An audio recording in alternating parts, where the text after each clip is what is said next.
తండ్రి, ఇద్దరు ఆడపిల్లలు, తల్లిదండ్రి, ఇద్దరు ఆడపిల్లలు. చాలా నిష్టగల పరివారం.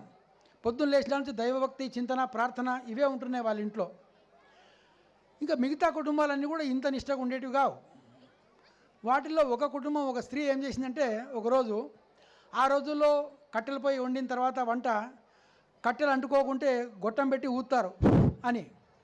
ఆ గొట్టం పెట్టి ఊది అంతా కష్టపడి చేసి యాసరికి వచ్చి, ఏం బ్రతుకంతా ఇంతేనా, ఎప్పుడు చూసినా కానీ ఈ వంట, ఇల్లు, దరిద్రం ఇదే, ఎప్పుడు మేము సుఖపడేదని ఆ మిగిలిన బూడిదలో రాత్రి తుపుక్కున ఊసేసింది. కోపం వచ్చి ఉమ్మిచ్చేసింది.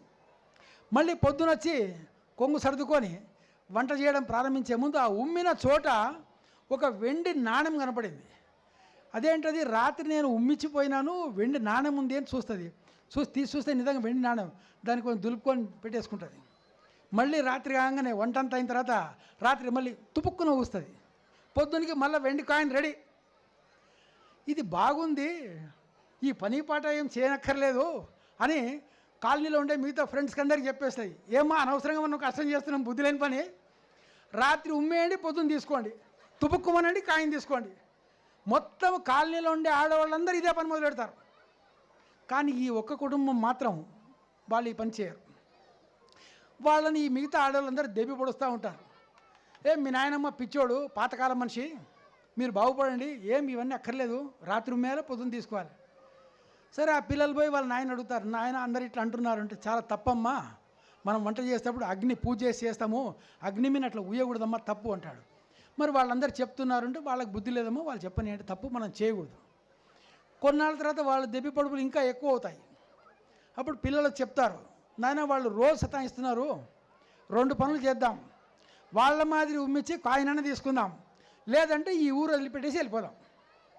సరే అమ్మా, మనమైతే అధర్మం చేయలేం కనుక ఈ ఊరు వదిలిపెట్టేసి పోదాము అంటారు.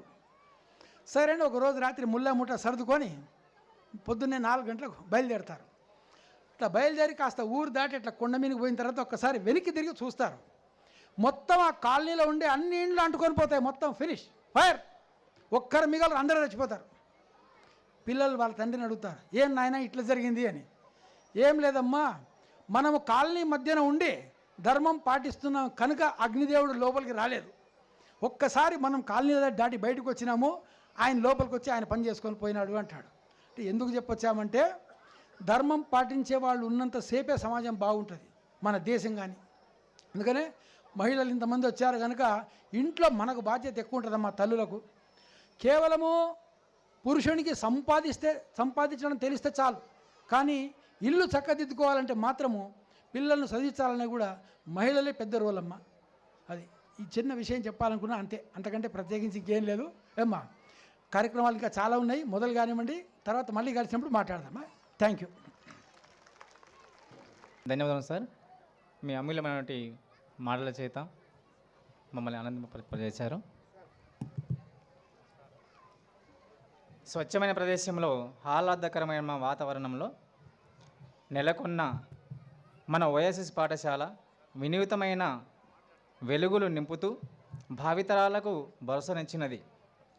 అలు పెరగకుండా గోదావరి గంగల ప్రవహించినది మా ఓఎస్ఎస్ పాఠశాల. ఇప్పుడు మా పాఠశాల స్ఫూర్తి గేయంను ఆలపించడానికి మీ ముందుకు వస్తున్నారు మా చిన్నారులు. మీ కరతల ధ్వనులతో వారిని ఆహ్వానించండి.